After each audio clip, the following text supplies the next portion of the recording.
Hello, everyone. Welcome back to Speake Up English. I hope you're all doing well and excited to learn something new today. If you're someone who wants to speak English fluently, confidently, and naturally, then this lesson is for you. Today, I am going to teach you how to think in English, which is one of the most important steps to becoming a fluent English speaker. We all know how frustrating it can be when we have to stop and translate sentences from our native language into English before speaking. It slows us down, makes us feel less confident, and often leads to mistakes. Wouldn't it be amazing if you could skip that translation process and just think in English from the start? Well, I'm here to tell you that it's possible. By following 4 simple stages, you can train your brain to think directly in English, and trust me, this will make a huge difference in how you speak. Before we start, don't forget to subscribe to Speake Up English if you haven't already. This way, you won't miss any of our lessons that will help you on your journey to speaking fluent English. Now let's get into today's lesson, how to think in English. Stage 1.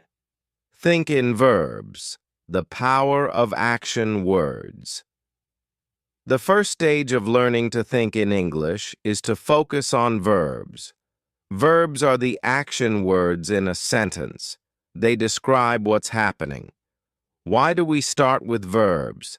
Because action is all around us, and if we can think about what's happening in English, we can start forming sentences in our heads more quickly. Let's take an example. Imagine you are walking through New York City, specifically in Central Park. You see people everywhere, all engaged in different activities. What are they doing? Some people are running, others are talking. You see a dog chasing a ball, and someone is feeding pigeons. These actions are described using verbs: run, talk, chase, feed. By observing the actions around you, you can start thinking about them in English. This process of observing and identifying actions is something you can do anywhere. Whether you're standing at a bus stop in London, waiting at a traffic light, or sitting in a cafe in Paris, there are always actions happening around you. For example, on a busy street in Tokyo, you might see people walking quickly, someone riding a bicycle, or a group of friends laughing. You can mentally note these actions in English: walk, ride, laugh. But what if you're at home, where there's not much happening? You can still practice thinking in verbs by imagining scenarios or using pictures. For instance, look at a photo of a family picnic. What actions do you see? Maybe they are eating, playing, or relaxing. Even when you're indoors, you can practice identifying actions by thinking about what you might do in different situations. Imagine you're in your kitchen. You might be cooking, cleaning, or washing dishes. Key practice tip: set aside 5 to 10 minutes each day to practice thinking in verbs. Pick a different place each day and focus on the actions happening around you. As you do this regularly, you'll train your brain to think about actions in English, making it easier to describe what's happening in the moment. Stage 2. Think in nouns, naming the world around you. Once you've practiced thinking in verbs, it's time to move on to nouns.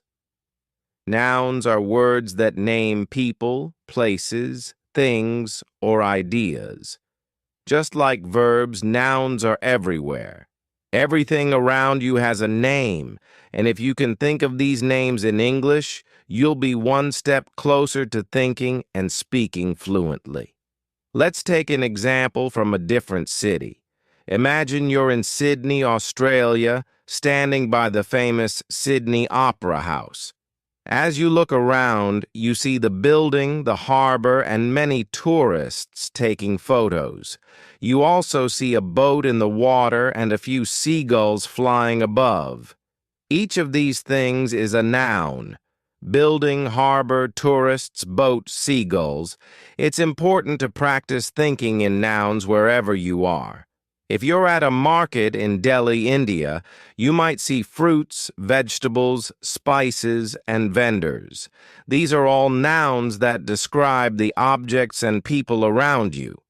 Even if you're just sitting in your room, you can look around and identify nouns.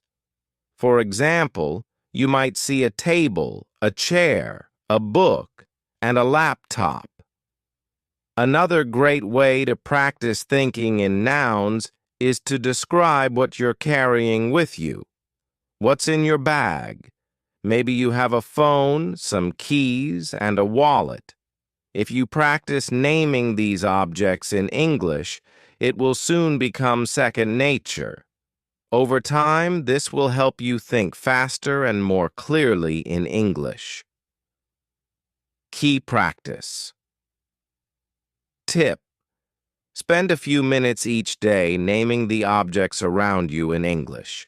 Whether you're outside, at home, or even traveling, challenge yourself to identify everything in English. For instance, if you're visiting Barcelona, Spain, look around and name things like buildings, bicycles, cafes, and tourists.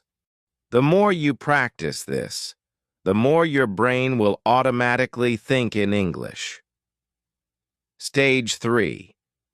Think in sentences, connecting verbs and nouns. Once you're comfortable thinking in verbs and nouns, it's time to move on to the next step, thinking in sentences. This is where you start putting verbs and nouns together to describe what's happening around you in full sentences. At this stage, it's important to start simple. Don't worry about making long, complicated sentences. Just focus on creating short, clear sentences that describe what you see. For example, if you're in Cape Town, South Africa, looking at Table Mountain, you might say, "The tourists are climbing the mountain," "The sun is shining," or "The wind is blowing." These are simple, but they allow you to practice thinking in complete sentences. Now, let's imagine you're in Toronto, Canada, sitting in a park. What's happening around you? You could describe the scene like this. A family is having a picnic. The children are playing with a ball. The birds are flying in the sky. These sentences are short, but they effectively describe what's happening around you. As you become more comfortable, you can start making your sentences longer. For example, if you're in Berlin, Germany, walking near the Brandenburg Gate, you might say, "A group of tourists is taking pictures of the monument.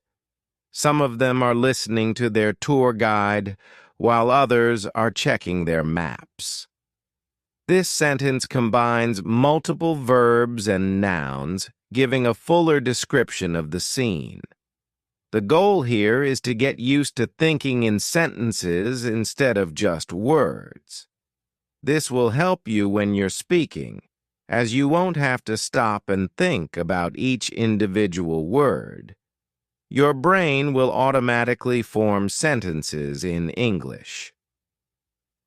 Key practice. Tip: every day, take 10 to 15 minutes to describe your surroundings in sentences.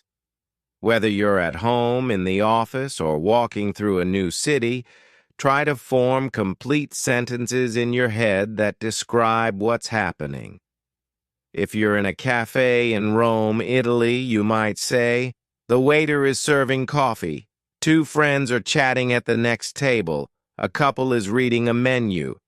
This practice will make thinking in English much more natural. Stage 4. Think in paragraphs. Bringing it all together.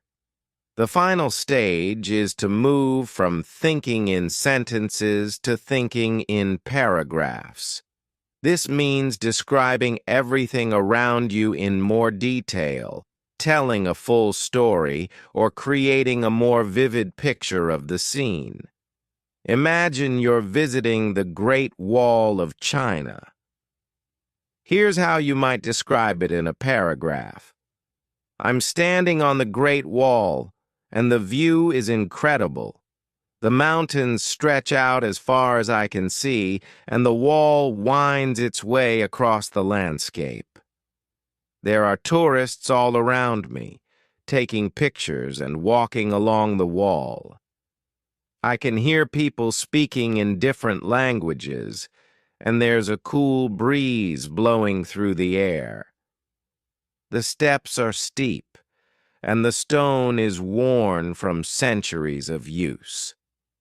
In this paragraph, you've combined everything: verbs, walking, speaking, nouns, tourists, mountains, wall, and sentences to create a full description of the scene.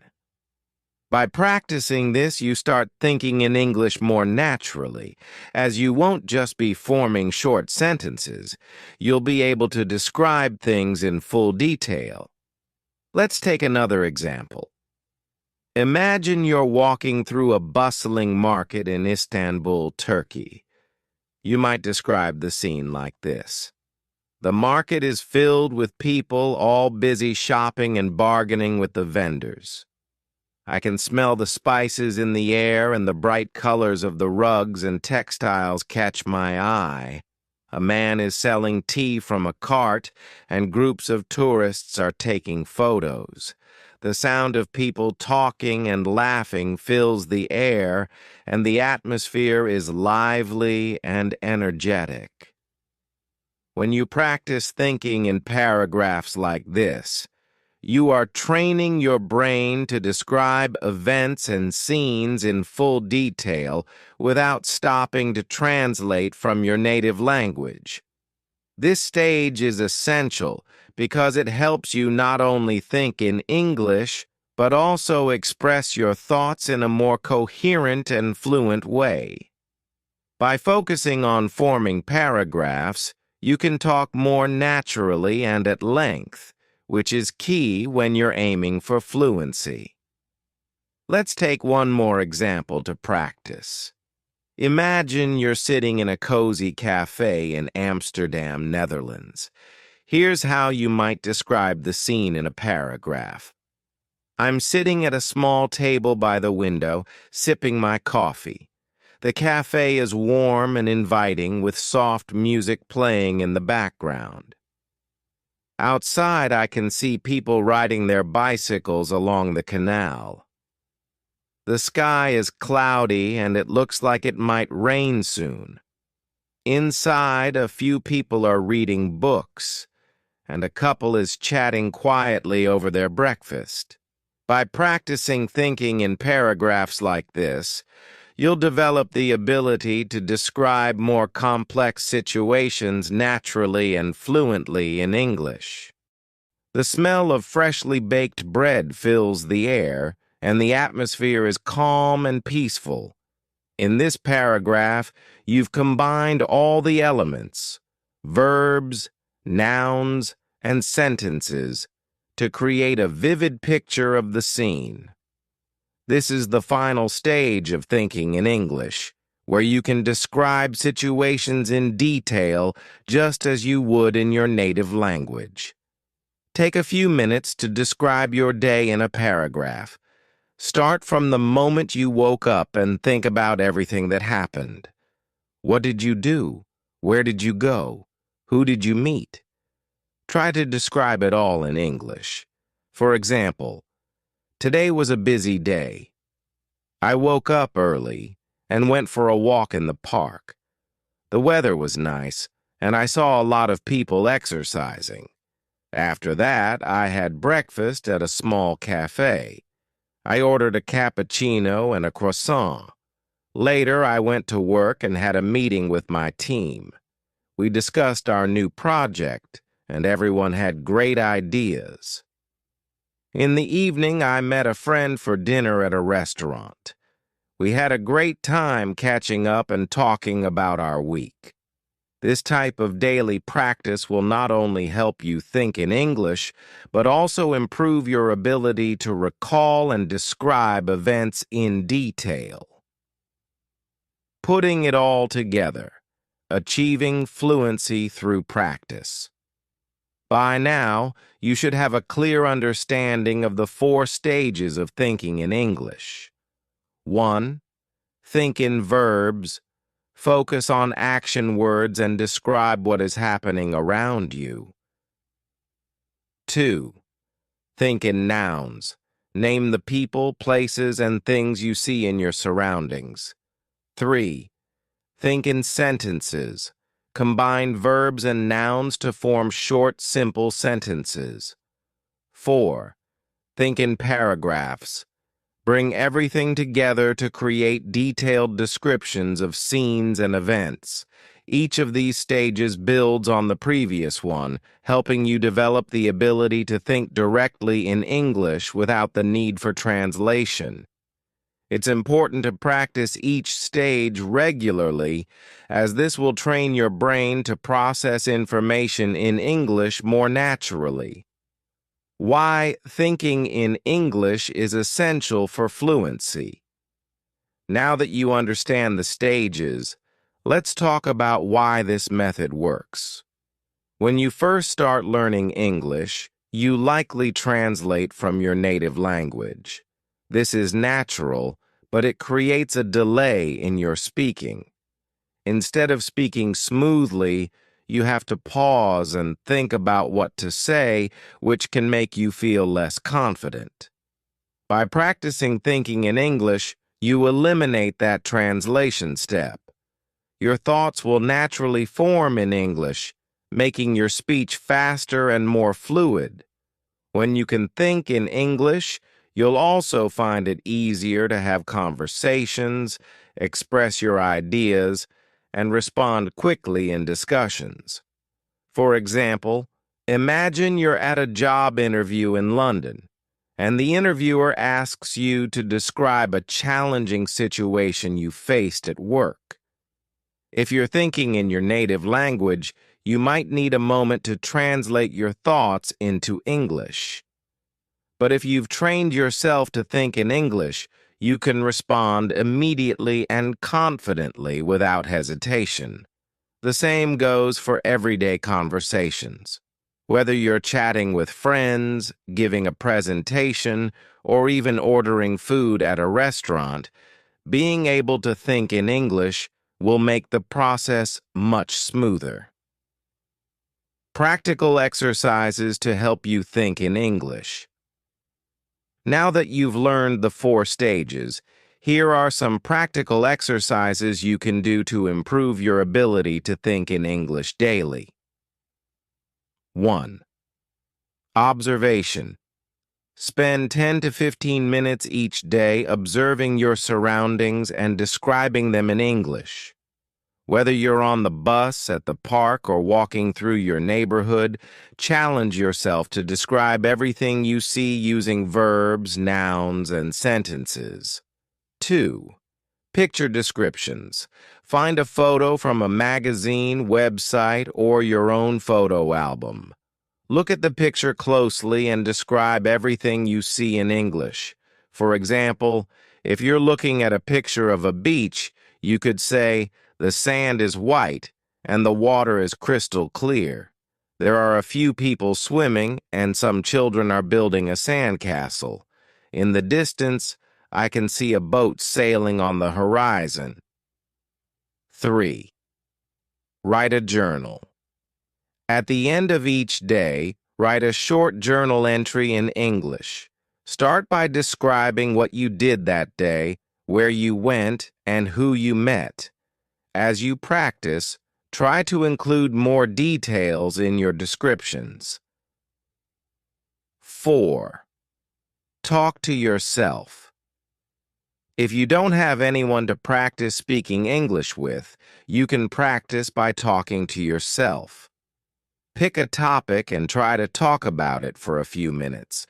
For example, you could describe your favorite movie, explain how to make your favorite dish, or talk about your plans for the weekend. 5. Set language challenges. Challenge yourself to think in English for short periods throughout the day. For example, set a timer for 5 minutes and commit to thinking only in English during that time. Gradually increase the time as you become more comfortable. Final thoughts. The road to fluency. Learning to think in English is a journey, and it requires patience and practice. The more you engage with the language, the more natural it will feel to think, speak, and express yourself in English. By following the 4 stages, verbs, nouns, sentences, and paragraphs, you'll build a strong foundation for fluency. Remember, the key to success is consistency. Practice every day, even if it's just for a few minutes, and you'll see improvement over time. It's normal to make mistakes along the way, but don't let that discourage you. Every mistake is an opportunity to learn and grow. So, are you ready to take the next step on your English learning journey? Start practicing today, and soon you'll be thinking in English like a native speaker. Thank you for joining me in today's lesson on Speake Up English. Don't forget to like this video, subscribe to our channel, and hit the notification bell so you won't miss any of our upcoming lessons. Keep practicing, stay curious, and I'll see you in the next lesson.